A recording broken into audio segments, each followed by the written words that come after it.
রহমতুল্লাহ। দেখুন, ঢাকা বিশ্ববিদ্যালয়ের পক্ষ থেকে ছাত্ররা বর্তমান তাবলিগ জামাতের পরিস্থিতি নিয়ে কিছু কথা বলেছেন। আর চলুন আমরা শুনে আসি।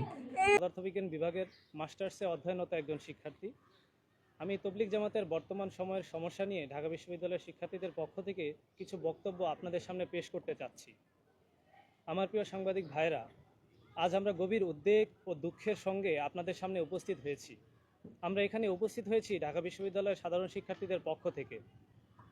সাম্প্রতিক সময়ের প্রেক্ষাপট আমরা লক্ষ্য করছি যে তবলিগ জামাতের বিভাজনের কারণে দাওয়াত ও তবলিগের বিশ্ব আমির মাওলানা সাদ সাহেবের অনুসারীরা চরম বৈষম্যের শিকার হচ্ছেন।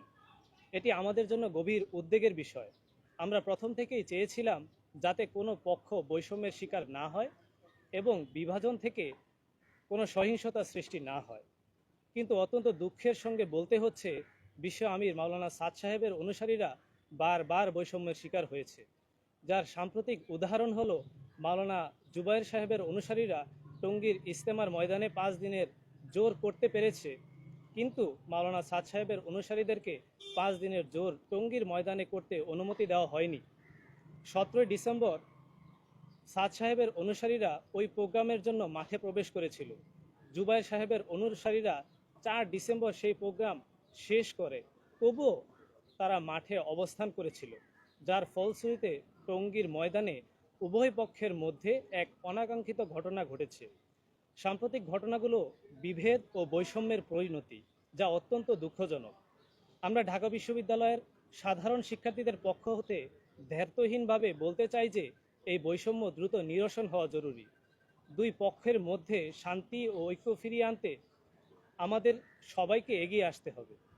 আমরা সংশ্লিষ্ট সকল পক্ষকে আহ্বান জানাই, আসুন সংলাপ এবং সমঝোতার মাধ্যমে সমাধান করি। এক্ষেত্রে আমরা সরাসরি মাননীয় প্রধান উপদেষ্টা ডক্টর মোহাম্মদ ইউনূস স্যারের হস্তক্ষেপ কামনা করছি। তবলিগ জামাতের বিভাজন ও বৈষম্য নিরসনে আমাদের প্রস্তাবনাসমূহ: 1. ধর্মীয় স্বাধীনতা নিশ্চিতকরণ। বিবাদমান উভয় পক্ষ যেন দেশের সমস্ত মসজিদে তাদের নিজ নিজ আমল স্বাধীনভাবে স্বাধীন নাগরিক হিসেবে সম্পাদন করতে পারে। কারণ আমরা নিবিড়ভাবে লক্ষ্য করছি যে একটা পক্ষ আরেকটি পক্ষকে দোষ চাপিয়ে তাদের ব্যবসা প্রতিষ্ঠান, তাদের ঘরবাড়িতে এবং মসজিদের মধ্যে আমলরত অবস্থাতে আক্রমণ চালাচ্ছে। মসজিদের কর্তৃপক্ষ সহ তবলিগেরই একটা অংশ তাদের সাথে জড়িত, যা অত্যন্ত ন্যাক্কারজনক এবং নিন্দনীয়। এই মব জাস্টিস চলতে থাকলে এর কোনো সমাধান আসবে না, বরং বাড়তেই থাকবে। এই জন্য এই বৈষম্য বিরোধী সরকারকে এটি গুরুত্বের সাথে নিয়ে দ্রুত পদক্ষেপ নেওয়ার জন্য আহ্বান জানাচ্ছি। 2. সমতা প্রতিষ্ঠা। কাকরাইল মসজিদ এবং টঙ্গীর ইজতেমার ময়দান দুই পক্ষের মধ্যে সমানভাবে ব্যবহার ও সমতা নিশ্চিত করা। আমরা জানি যে তবলিগ জামাত একটি অরাজনৈতিক মেহনত বা প্রতিষ্ঠান, অথচ এক পক্ষ আরেক পক্ষকে ঘায়েল করার জন্য রাজনৈতিক ট্যাগ লাগিয়ে চাপিয়ে রাখার চেষ্টা করছে। তাই এই বিষয়টিও যদি আপনারা এখনও নির্দিষ্ট করতে না পারেন, তাহলে আমাদের পক্ষ থেকে বিষয়টিকে স্পষ্ট করে দিতে চাই যে ফ্যাসিস্ট সরকারের সময় তবলিগের চলমান সংকটের শুরুর সময় থেকে বিগত 7 বছর কারা প্রথম ভাগে ইজতেমা করে আসছে এবং সারা বছর টঙ্গীর ইজতেমার ময়দান কারা দখল করে থাকে, এবং কাকরাইল মসজিদ 4 সপ্তাহ মাওলানা জুবায়ের সাহেবের অনুসারীরা দখল করে থাকতো এবং মাত্র 2 সপ্তাহ মাওলানা সাদ সাহেবের অনুসারীদেরকে দিত। তাই এর সুষ্ঠু তদন্ত করে বৈষম্যহীন একটি পরিবেশ তৈরি করার জন্য সরকারকে উদাত্ত আহ্বান জানাচ্ছি। 3. বিশ্ব ইজতেমার মর্যাদা রক্ষা। টঙ্গীর বিশ্ব ইজতেমাকে সুন্দরভাবে পরিচালনা করে সারা বিশ্ব থেকে বিদেশি মেহমানদের অংশগ্রহণ নিশ্চিত করা। 4. মিথ্যা মামলা প্রত্যাহার।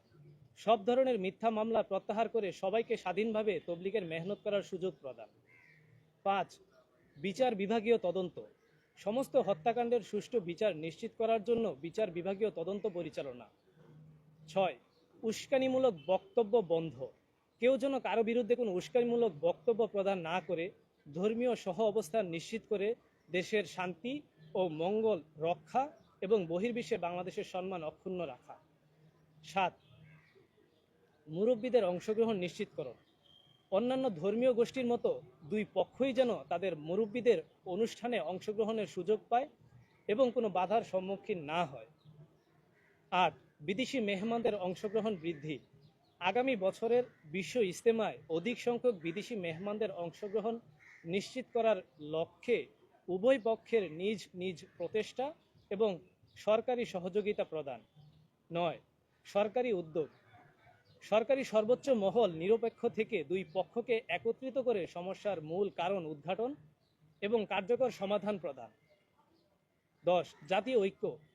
সবাই যেন মানুষের আগে মানুষ হিসাবে ভেদাভেদ ভুলে দেশের কল্যাণে কাজ করে ধর্মীয় স্বাধীনতার সাথে বিশ্বে বাংলাদেশের সুনাম অক্ষুণ্ণ রাখার জন্য সামগ্রিক ব্যবস্থাপনা নিশ্চিত করা।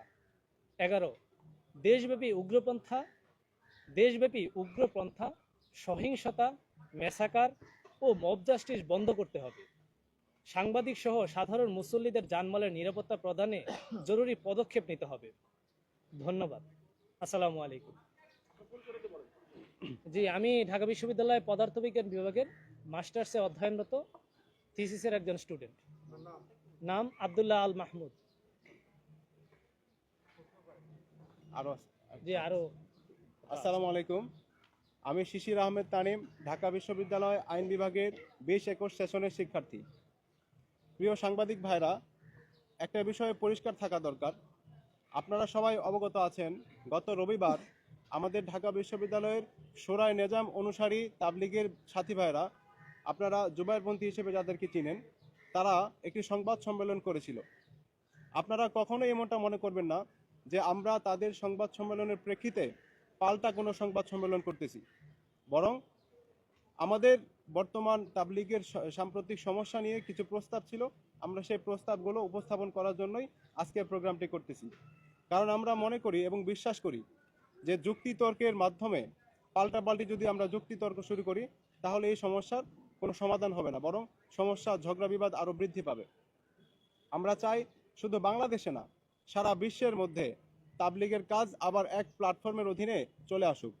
আর এজন্য বাংলাদেশ সরকার, উভয় পক্ষের তাবলিগের মুরব্বীগণ, ওলামায়ে কেরাম, সর্বস্তরের জনগণ এবং ঢাকা বিশ্ববিদ্যালয়ের তাবলিগের সাথী ভাইদেরকে আমরা অনুরোধ করব, আসুন আমরা ঐক্যবদ্ধ উদ্যোগ গ্রহণ করি কিভাবে তাবলিগকে আবার এক প্ল্যাটফর্মের অধীনে নিয়ে আসা যায়।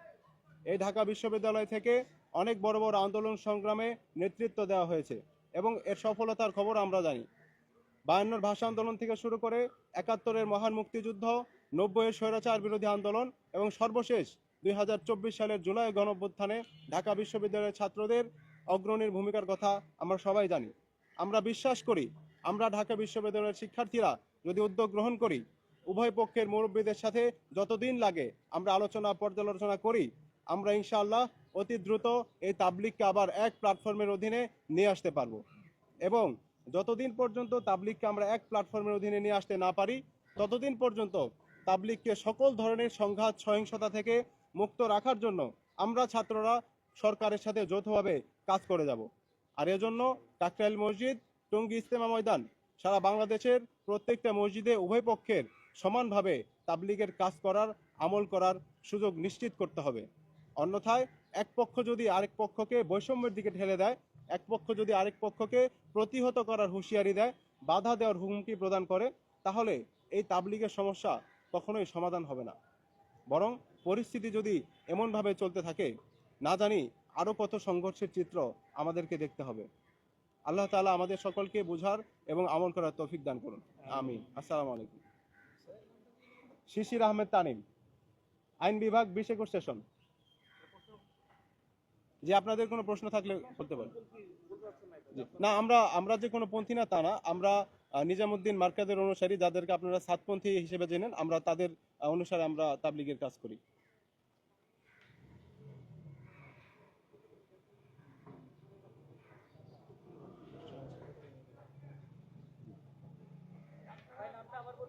শিশির আহমেদ তানিম।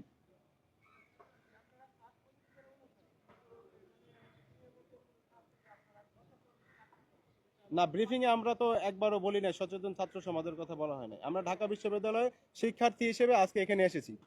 একজন মানুষের অনেক পরিচয় থাকতে পারে, কিন্তু সে সব সময় সব পরিচয় নিয়ে একটা জায়গায় আসবে এরকম তো না। আমরা আমাদের শিক্ষার্থী হিসেবে আমাদের বিশ্ববিদ্যালয় ক্যাম্পাসে আমরা একটা সংবাদ সম্মেলন করতেছি।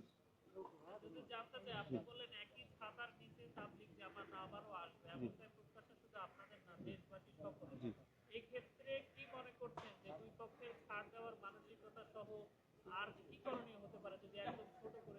দেখেন, একদম ছোট করে যেটা, সেটা হচ্ছে আমাদেরকে মানে সমস্যাটার মূল কোথায় সেখানে আমাদেরকে হাত দিতে হবে। কোথায় থেকে সমস্যাটা শুরু হয়েছে? মূল সমস্যাটা হয়েছে 2017 সালে। একটু বলতে হবে, একেবারে ছোট করতে বলা যায় না। 2017 সালের টঙ্গী ইজতেমা, তখন পর্যন্ত ভাগ ছিল না। তখন যখন মাওলানা সাদ সাহেবকে বিশ্বের অনেকগুলো দেশ যারা উপস্থিত ছিল ইজতেমা ময়দানে, সকলের উপস্থিতিতে যখন আমির বানানো হয়, তারপরে 18 সালে একটা বিভেদ চলে আসে। এখন ঝামেলাটা শুরু হয়েছে সাদ সাহেবকে কেন্দ্র করে, মাওলানা সাদ সাহেবকে কেন্দ্র করে, যিনি দিল্লি নিজামুদ্দিন মার্কাজের যিনি আমির এবং সারা বিশ্বের একটা পক্ষের আমির। এখন আমাদের একটা পক্ষ যারা তার বিরুদ্ধে চলে গিয়েছে, তারা তার বিরুদ্ধে অনেকগুলো মানে বয়ানের অভিযোগ দিয়েছে। এখন ওই বয়ানের অভিযোগগুলো সাদ সাহেবকে নিয়ে এবং সাদ সাহেবের আমির থাকা বা না থাকা নিয়ে। এজন্য আমাদের ওইখান থেকেই আমাদেরকে হাত দিতে হবে, উভয় পক্ষের মুরব্বীদেরকে সংলাপে আসতে হবে যে কার কি অভিযোগ, এরকম সংলাপে আসতে হবে। এবং নির্ভরযোগ্য যারা আমরা দুই পক্ষই যাদেরকে মানি, আপনারা যদি জানতে চান বলতে পারি যে আমাদের পাকিস্তানের মাওলানা তাকি উসমানী সাহেব, আমাদের ভারতের দেওবন্দ মাদ্রাসার হজরত মাওলানা আরশাদ মাদানী সাহেব, আমরা দুই পক্ষের মুরব্বীরা ওনাদেরকে মানে। তো যদি দুই পক্ষ একত্র হয়, তাহলে আমরা এই দুইজন মুরব্বীর মানে মধ্যস্থতায় তাদেরকে বিচারক হিসেবে রেখে দুই পক্ষকে আমরা সংলাপের মধ্যে বসিয়ে আমরা একটা সমাধানে আসতে পারি।